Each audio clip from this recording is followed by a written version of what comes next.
Okay, so this is the next episode of All Apologies, Guilt, and Blame.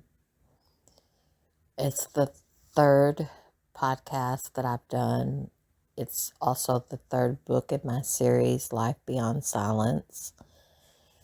I've written two other books. The first one, Not a Victim, a Survivor, Life Beyond Domestic Violence and Rape. The second one was Losing Touch with Reality, and I've done podcasts on both of those. So I guess I'm kind of slowly working my way to the end of this journey. The reason I did the podcast in the first place was to offer me a different avenue in which to talk to listeners and answer their comments or questions on my life. I just felt like it gave me another avenue. So I'm going to jump back into my story, but I'm just saying that this has been kind of like therapy for me, along with when I actually wrote the books. This has been kind of a therapy repeat by doing the podcast. So let's get started. After 8 years, I came to find out that he was doing cocaine. And I knew that he had been taking Xanax for a long time and that he was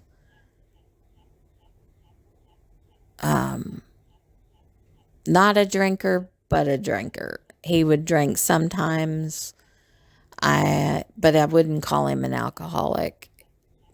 Even though he'd had those previous DUIs, we're from small country towns, and if you go from a bar home and you're called out past such and such hours, you better not be drinking. So I kind of waved those off that he had been drinking, but the whole 8 years we were together, he wasn't that big of a drinker. He really wasn't. And yes, I knew he took Xanaxes, and yes, he knew I was a nurse, and I had gone back to working at the hospital. But this time I had gone to a doctor's office, and I was working for a doctor at an office, and I just wanted to be part of the group, but I ended up being office manager.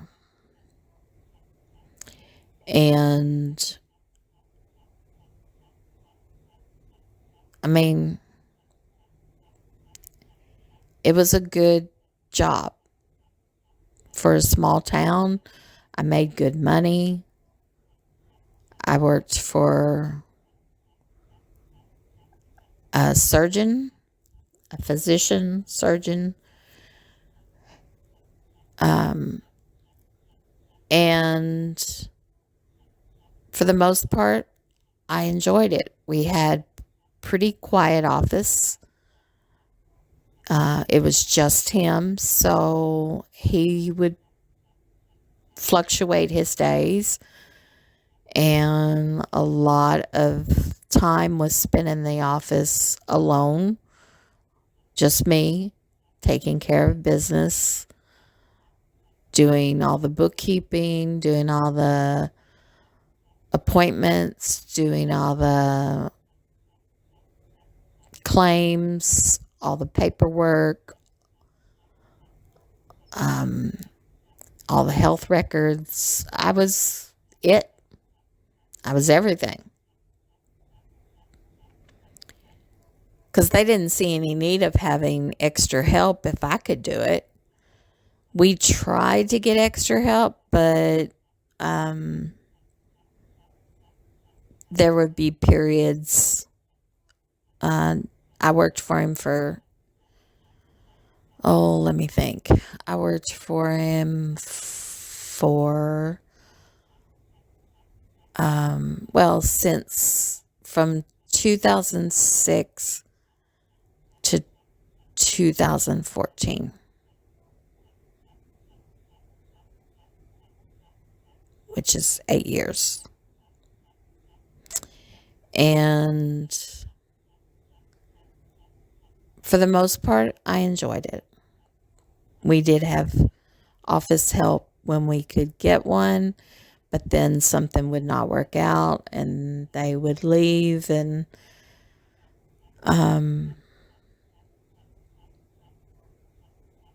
it was just me again. It was the doctor, his wife, me, and at times one other person. And I think, personally, the physician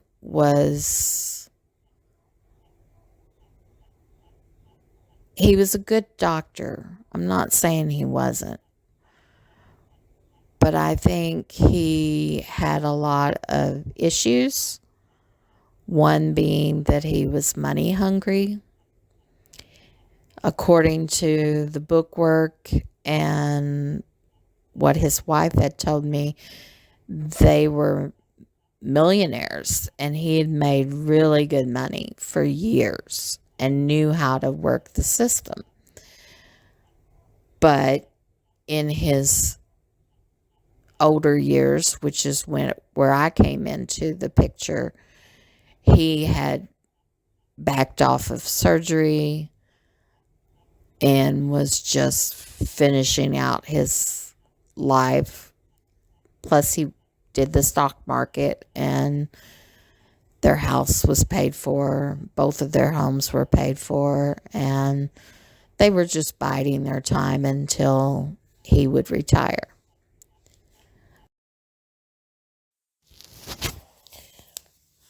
Okay, so I really should go back and talk about um, Joe a little bit more. I really cared for Joe. And I know when we first got together, he cared for me. I know he did.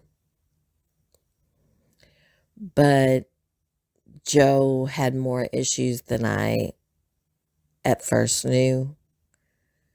Yes, I knew he had a couple of DUIs and I knew he had gone to DUI school.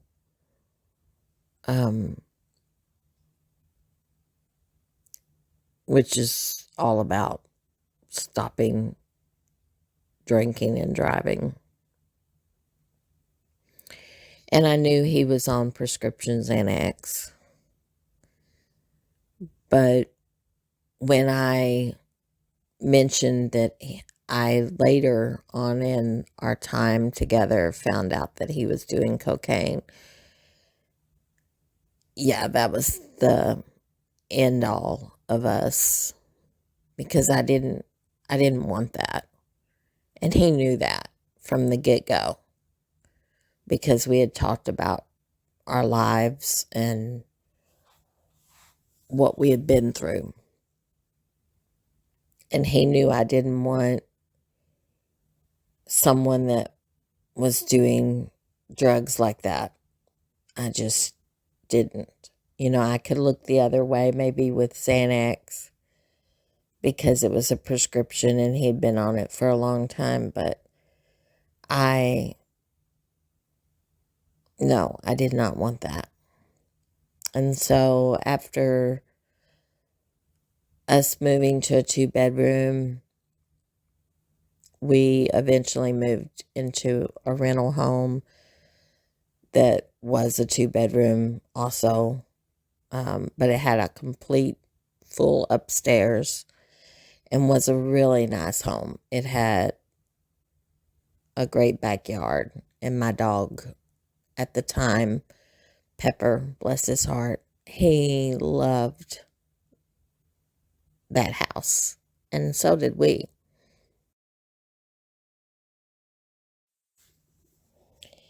Anyway, on about the time that we reached 8 years together, um, he had gotten to where he was more angry, and I sure didn't want to get into a confrontation with him. And I was griping about maybe possibly overuse of Xanax and alcohol. And he was complaining of chest pain. And I was like, well, go to the doctor if you're having chest pain. Go to the ER. You know, your dad died of a heart attack, and I am not the person to diagnose you. I'm just a nurse, but you need to go see somebody. So I guess he finally listened to me and he went to the emergency room, and they called me at the office and called me down to the emergency room.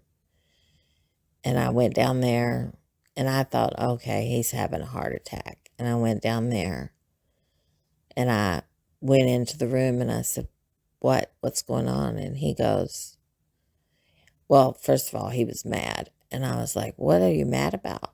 And he's like, well, I came in because I was having chest pain and they did some blood work and now they're like on a spin. And I was like, what are you talking about? And the nurse that I knew called me out into the hallway and she's like, we found cocaine in his system.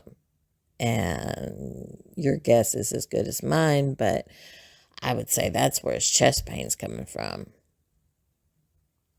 And I went into the room and I was like, what in the world? You mean to tell me you're doing cocaine?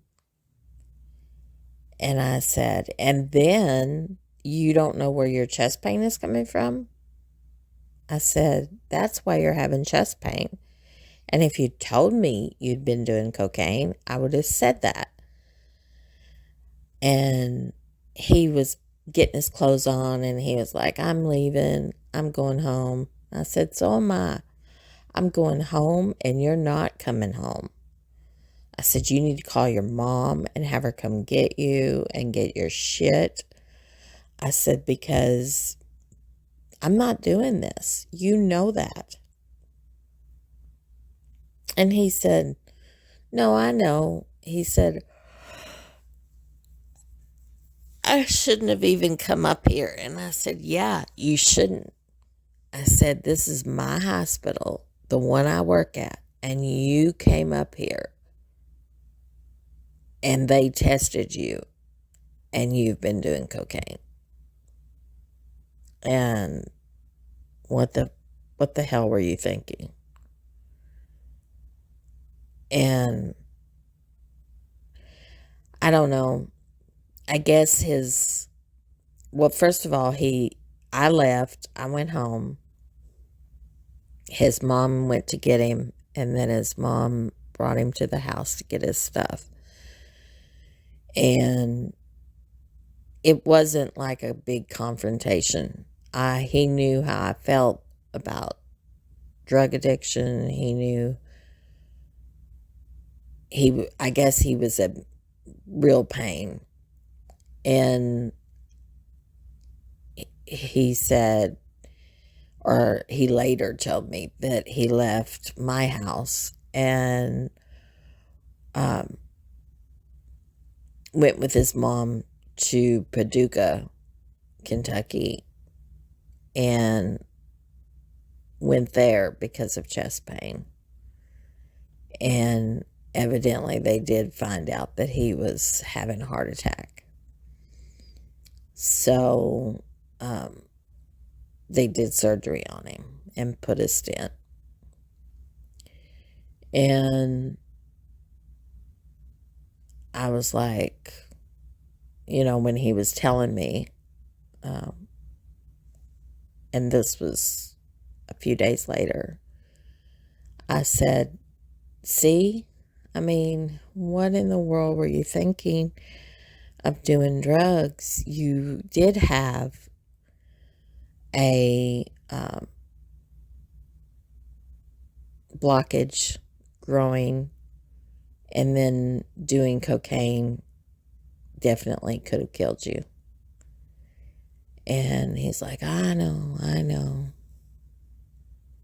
And so, he did his recovery of the surgery. But I don't know what happened. I know that he had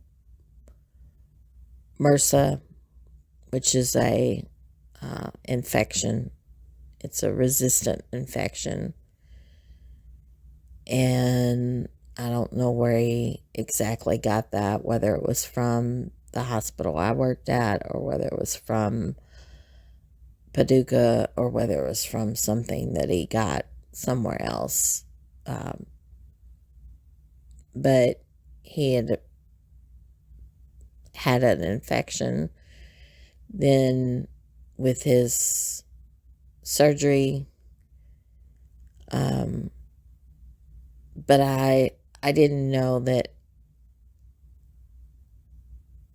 I guess because we had talked several times about his medical conditions, and he ended up telling me that he was going into kidney failure. And I felt really bad for him, but I couldn't be involved. And he was back living with his mom, of course. He had left that day that I threw a fit. And I think he was on dialysis for like 3 months. But he did come back from that. And I did talk to him off and on. I'm not going to lie. I felt bad for him. But I was hoping that he was getting help. And, when we talked, he told me that he loved me and that he was sorry for everything. So, yeah, we still talked. In the meantime, though, my girlfriend had left her husband and was getting a divorce. And she moved from Michigan to Kentucky and lived with me. And we'd always thought of that in the future of us living together. But just like me, she's a lot like me. She wanted to meet somebody and find love again and not be alone. So she found some online dates that she met and had some good times with. But then she ended up meeting this older guy. And I have to admit, I really like Ira. He's kind of like an old hippie. And he used to be in the service, and they had a lot of common interests. And they got together. And I met another guy after Joe. Actually, the guy that I met, James, he knew Joe. And they now had both been with me. And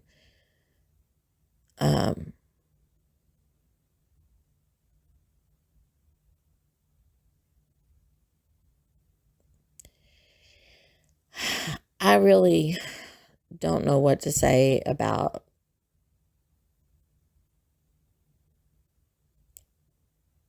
I'm just going to call him JK in the podcast. But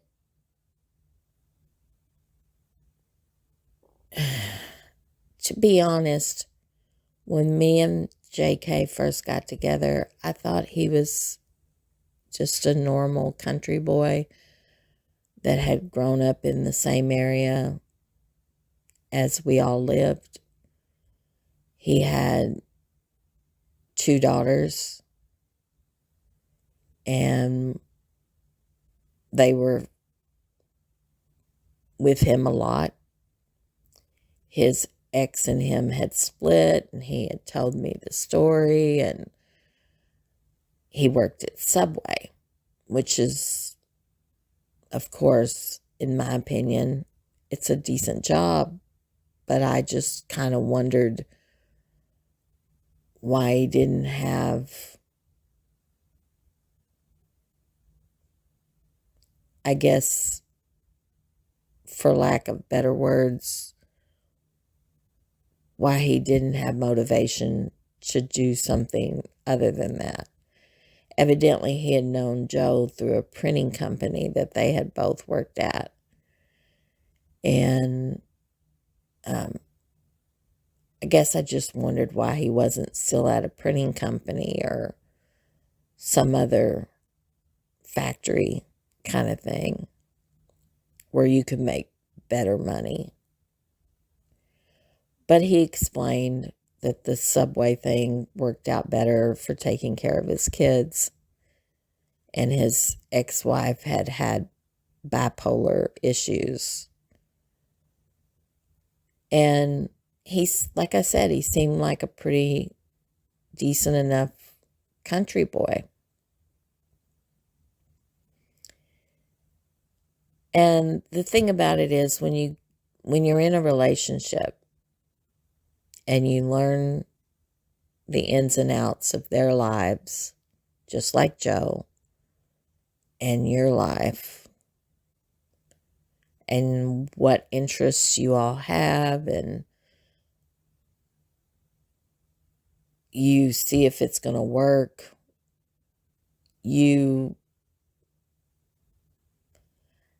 I guess you kind of overlook, you talk about the issues, you kind of work things out as time goes on. And with Joe, like I said, we were together 8 years. And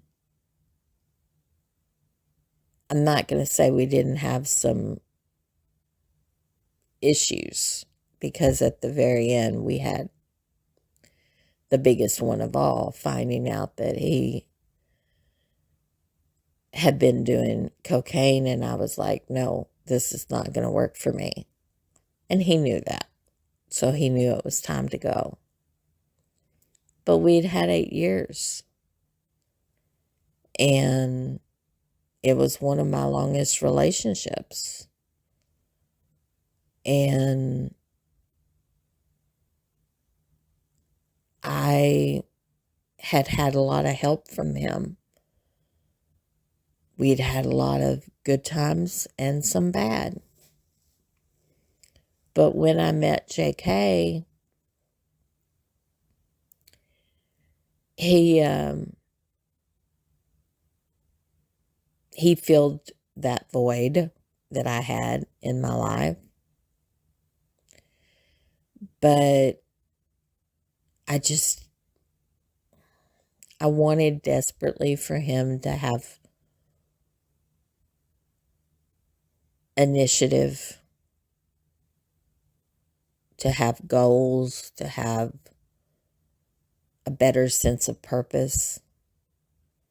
And unfortunately, you can't give that to somebody. Now, I know in this podcast and in my books and in my previous podcasts, I know I've said I've made a lot of mistakes.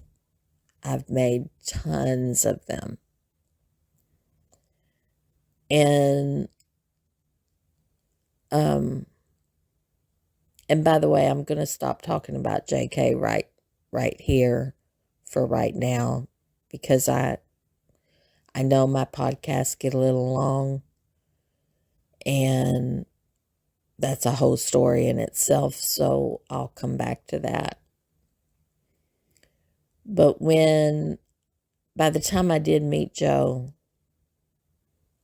I had settled down a lot. And all I wanted to do was be with Joe for the rest of my life. And I think when we first met each other, I think he wanted the same thing. He'd had a lot of hardships in his life, and so had I. But like I said, that didn't work out.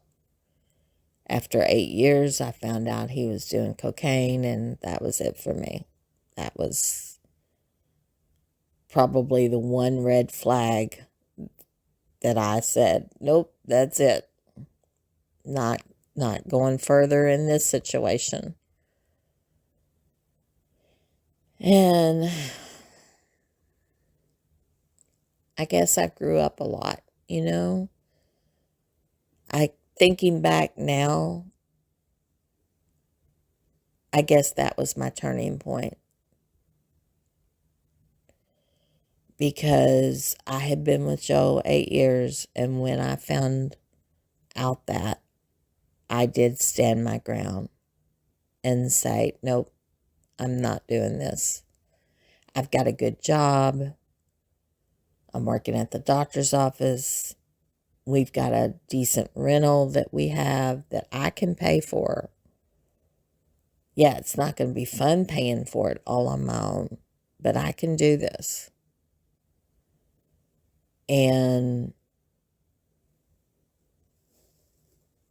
I just wasn't going to have another man in my life that was addicted. And I didn't want to go down that road anymore. I mean, when you get older, you want a little peace and quiet. So yeah, I told him goodbye. We did talk on the phone. He did come to see me a couple of times, but we just remained friends. And he went back to living with his mom. And plus, like I said, my girlfriend had moved in with me. But I do want to kind of give you an update on Joe. He, unfortunately, I guess, had stayed using drugs. And after his time with dialysis and his time recovering from his surgery, he must have gone back to using cocaine, is all I can think. Because one day I got a phone call from his mom, and I felt so sorry for her. I mean, Joe was a lot. And she'd lost her husband years ago to a heart attack. And then Joe going through that with him with the alcohol and knowing that he was using cocaine, plus knowing that he had had a heart attack. She called me, and I don't remember even what year it was. I guess I want to say maybe, I could probably look it up, but it may have been 2013.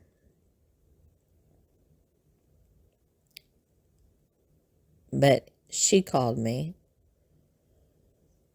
and she said, like I said, I don't know for sure what day it was. But she called me and she said, Joe died. And I said, what? And she said, well, I thought you should know. And I said, oh my God, Mary. I said, what happened? Did he have another heart attack? And she goes, well, and I actually drove out and talked to her at her home. But she said that he had been in the bathroom and that he was in there had taken a shower and was doing what he normally does. And I know Joe. Joe had a whole regimen of skin things that he did. He powdered. Because he did smoke cigarettes, he would be in the bathroom after a shower just coughing his lungs up from the shower, opening his airways up. And then plus he, shaved and powdered and did this whole regimen. And she said he was in the bathroom and he was coughing and he was in there for quite a while. And then he came out and he went to his room and she knew his whole regimen too, but she knew that it seemed off and he had been coughing so hard that when he didn't eventually come out of the bedroom, she opened the door and went in, and she said he was laying nude across the bed and he was dead. And I said, oh my God, did he have a heart attack? What in the world? And she said, I think he was doing drugs. She said, I saw drugs on the, I guess she would say bookcase, dresser, chest of drawers, whatever you want to say. And she said she saw some drugs in the room. She said, I saw that he was gone. And I hurried up and I got all the drugs that I could see or find. And I threw them away. I flushed them. I threw them away. And she said,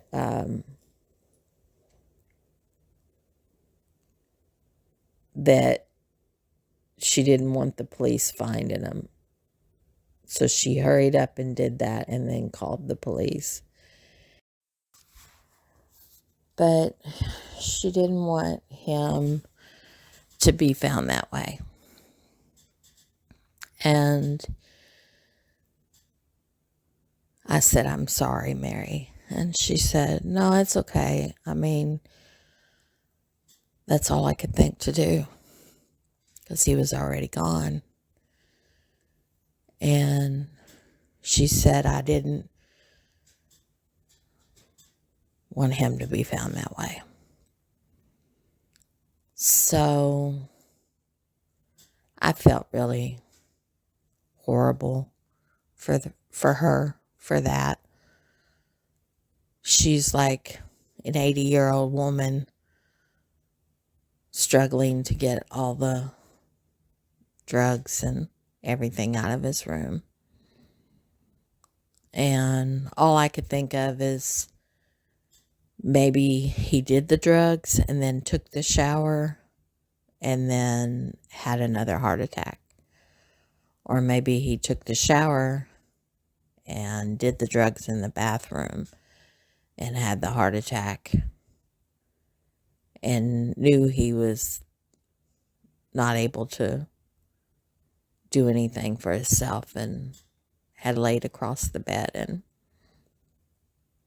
passed. I don't know. But I do know that she had him buried and nothing was ever said or anything after that. Me and her had talked I actually left her my cat that was getting really older, because it was probably a good spot to leave him because I was moving. But after he'd been dead for quite a while and I left her my cat, we talked about it again. And she asked me if there was anything of Joe's that I wanted. And I said, no, not really. I've still got things in my own home of his, and I'll just keep that. And I gave her a hug. But I remember crying over Joe because I remember that I felt, and I still do, that he died before his time, that his demons caught up with him, just like they did Walker. And I don't think he meant to kill himself. I think it was an accident. I think he was just drugged up and he went. It wasn't as gruesome as the way Walker did, but I just think Joe was getting too old, and he'd had a heart attack, and he'd had MRSA, and he had kidney failure. And if, I guess my advice to anyone out there doing drugs is at some point it will come for you. It could be when you're younger, but if you're a long-term abuser who has used it for years, at some point you'll be too old to do drugs anymore. And if you're still doing drugs and you have medical conditions,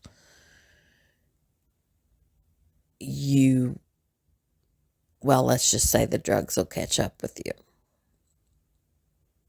So, you're taking that risk. And I know in my heart what I just said falls on deaf ears for anybody that's truly addicted. They're going to continue to use drugs no matter what age they are, just because they're addicted. That's the thing. That's what addiction is. But I feel bad because people that abuse drugs, whether they're younger or older, they just don't get it. I mean, there's so many complications that can arise from drug use. And heart attack is one of them.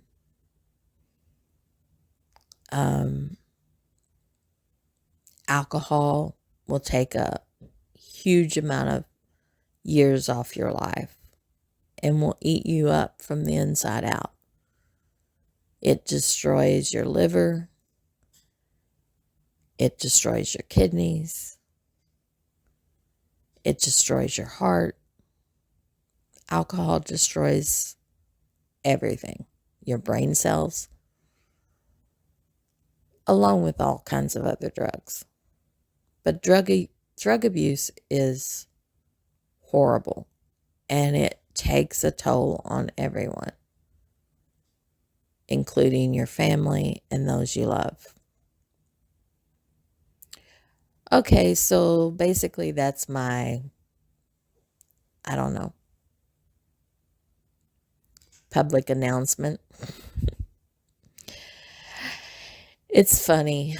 I have always made bad decisions, but luckily for me, I was lucky. I never got addicted to anything, ever. I think when I was younger, with alcohol, that was just me. That was just me crying out. I think when it came to pot, I never really enjoyed it because I got a lot of people that smoke pot get nervous, they get paranoid, and I had like a thing about me that if I got stoned in any way, shape, or form on pot, I got paranoid. And nobody likes that because you feel like something bad's going to happen, you're not going to be in control. So I never really, I mean, I've done pot in my life, but I never really got it, enjoyed it enough to continue to do it. And most of doing anything was when I was younger. If I ever had any kind of addiction issue that had taken hold, I probably wouldn't be here to this day. But I never used hard drugs. Never. And I guess pretty much with me, yeah, if I had a headache and I took a painkiller that was prescribed, I only took what I was supposed to take. I only did the prescription amount, the prescribed amount, because there was no inner thing about me that said you should take more than you're supposed to. And I just never did. I'm lucky that, very lucky, that I didn't have that in me. But I just never did. I have probably enough problems in my life. I guess that's the way I look at it. All these years of having all the issues that I've had, I think I've had enough problems in my life without adding any kind of addiction on top of them. And also, it could be that, I guess I would say, when I was younger and had the opportunity to drink or any of that, yeah, it was just to cry out for help. But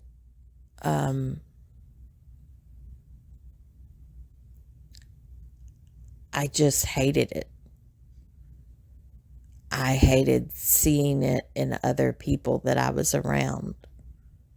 And Walker pretty much was the one that I hated it the most in. And maybe that helped. The fact that I watched Walker just get swallowed up by addiction, I think that helped break me of any want or need or desire to do drugs. I think nursing helped because being an ER nurse and working with patients over the years, I had seen enough of deaths and destruction caused by addiction. And by the time I had gotten to Joe, he knew. He knew how I felt about it. I wasn't even happy about his prescription Xanax. He knew how I felt about prescription drugs. He knew how I felt about illegal drugs. He knew how I felt about alcohol. So I think pretty much by the time I reached Joe, I had hung up my hat on wanting any kind of drama in my life. Now, there's plenty more to go, so don't stop listening, because my life has been a roller coaster ride for sure. But I'm going to stop here because I get long on these podcasts and I don't mean to.